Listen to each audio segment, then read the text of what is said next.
Bonjour et bienvenue dans cette capsule dans laquelle on va aborder les conditions favorables à l'apparition de la vie. Tout d'abord, les scientifiques pensent qu'on aura besoin d'un type bien particulier d'étoile. Il faut que notre étoile ne soit pas si petite parce que sinon on ne va pas recevoir assez de lumière et par conséquent assez de chaleur. Et de plus, elle ne doit pas aussi être très grande. Parce que si elle est trop grande, qu'est-ce qu'elle va faire? Ben, elle va nous donner quand même une grande quantité de chaleur. Ça se peut que c'est trop. Mais aussi, comme c'est une en fait, étoile très, très grande, la réaction pour fournir cette chaleur, elle va être très, très rapide et l'étoile va mourir trop vite avant que la vie puisse apparaître sur la planète. De plus, il faut que la distance que sépare notre planète de notre étoile, elle soit quand même dans une zone très, on va dire, viable, ou on va dire, ce qu'on va utiliser, c'est la zone habitable. Ça veut dire quoi, cette zone habitable? Ça veut dire que notre étoile ou notre planète ne doit pas être si proche de l'étoile, sinon ça va être très, très chaud et les rayons vont être nocifs pour l'apparition de la vie. Et non plus, ma planète ne doit pas être si loin parce que sinon, je ne vais pas recevoir autant de chaleur et la vie ne pourra pas se développer. Par conséquent, je peux définir une zone habitable comme la région qui se trouve autour d'une étoile dans laquelle les conditions de température sont idéales pour permettre à une planète d'avoir de l'eau liquide à la surface. Une autre condition qui est nécessaire pour le développement de la vie, c'est que la planète, lorsqu'elle va tourner autour de son astre, elle doit garder quand même une orbite stable. Parce que si elle change d'orbite, ben on va voir des températures qui sont extrêmes et cela peut entraîner ou mettre en péril l'apparition de la vie sur cette planète. Une autre condition, on va parler de présence d'une atmosphère viable. Donc, on a besoin d'une atmosphère autour de la planète et dans cette atmosphère, on va retrouver quelques éléments qui sont cruciaux pour l'apparition de la vie. Rappelle-toi, dans le cas de la Terre, lorsqu'elle est formée, elle était formée composée de roches en fusion et elle était dotée d'une activité volcanique très intense. Et cette activité volcanique très intense a entraîné la libération de plusieurs gaz. On parle du méthane, on parle de l'azote, etc. Ben, dans ces gaz, on va retrouver quelques éléments chimiques qui sont essentiels à la vie. On parle principalement du carbone, de l'hydrogène, de l'oxygène et de l'azote. Et un peu plus tard, on va voir qu'on aura besoin aussi du soufre et du phosphore pour l'apparition de la vie. Encore là, ces éléments chimiques, ils ne vont pas rester comme ça, ils vont s'associer, ils vont former des molécules. On va retrouver le diazote, le dioxyde de carbone et la vapeur d'eau au début, et un peu plus tard, on va retrouver la molécule de dioxygène.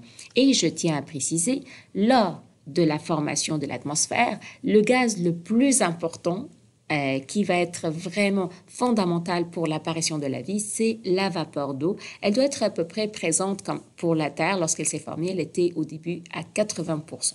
Actuellement, notre atmosphère, il est formé de 78% de diazote, 1% de dioxyde, à moins que 0,1% de dioxyde de carbone, 5% de la vapeur d'eau et 21% de dioxygène. Sachant que le dioxygène, sous l'effet des rayons de soleil, il va se dégrader pour former ce qu'on appelle la couche d'ozone. En plus de la présence d'une atmosphère, j'ai besoin aussi que notre planète doit avoir quand même une masse idéale. Ça veut dire quoi une masse idéale? Sachez que plus une planète est massive, c'est-à-dire présente une masse très grande, plus elle va attirer les gaz pour elle. Donc, elle va attirer tous les objets pour elle. Et si elle est petite, ben, elle ne peut pas attirer l'atmosphère, elle ne peut pas garder une atmosphère autour d'elle. Donc, si la masse est trop petite, ben, elle ne peut pas avoir une atmosphère. Si elle est trop grande, ben, elle va garder quand même l'atmosphère, mais elle va aussi garder de l'hydrogène et l'hélium, qui sont des éléments qui ne sont pas nécessaires au développement de la vie. De plus, ben, on est exposé à une étoile, donc c'est sûr qu'on va en avoir peu mal de rayonnements qui sont nocifs. Donc, on a besoin d'un bouclier qui va nous protéger des rayons nocifs de notre étoile. Et le bouclier, dans notre cas, de la Terre, on va parler de la couche d'ozone. La couche d'ozone, c'est vraiment notre bouclier qui va nous protéger principalement du rayon ultraviolet, mais plusieurs rayons qui vont être nocifs pour notre santé. Septième condition favorable, c'est la présence de l'eau liquide. Donc, il faut que la température soit adéquate pour que l'eau, il va être présent, mais sous forme liquide. Pourquoi? Parce que l'eau, il va jouer un rôle très important. Tout d'abord, c'est l'eau qui va assurer, on va dire, plusieurs réactions chimiques. C'est lui qui va agencer la température, mais aussi il va jouer le rôle d'un solvant.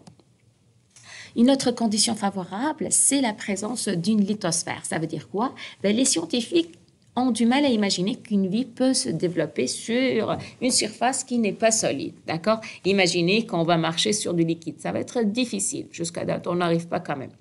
Une autre condition, c'est que, rappelle-toi, dans l'univers, il y a beaucoup d'astéroïdes, des comètes, etc. Et ils peuvent toujours, en fait, se coller ou avoir des collisions avec les planètes. Donc, admettons qu'il y a des collisions comme ça. Si la vie se développe, avec cette attaque ou cette collision, la vie va disparaître. Donc, on a besoin d'avoir une autre planète assez grosse pour attirer tous les astéroïdes, tout ce qui est géant, et pour stabiliser aussi l'orbite des autres planètes. Dans notre cas, pour la Terre, on a notre super protecteur, notre Superman, qui est la planète Jupiter.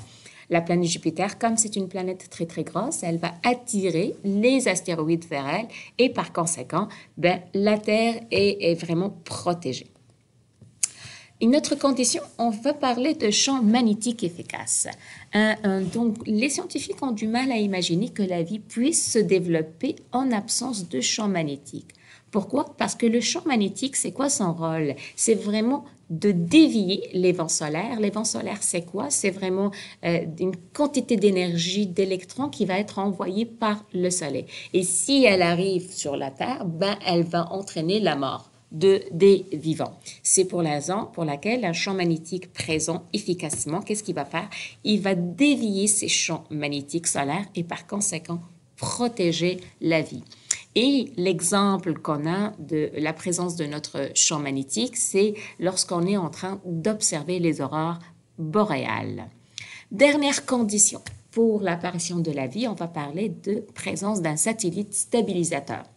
C'est quoi ce rôle? En fait, on a besoin d'un satellite qui va attirer un petit peu notre planète pour éviter qu'elle change d'inclinaison lors de la collision. Comme ça, elle va avoir toujours la même direction par rapport durant ses rotations et par conséquent, elle ne va pas changer d'orbite.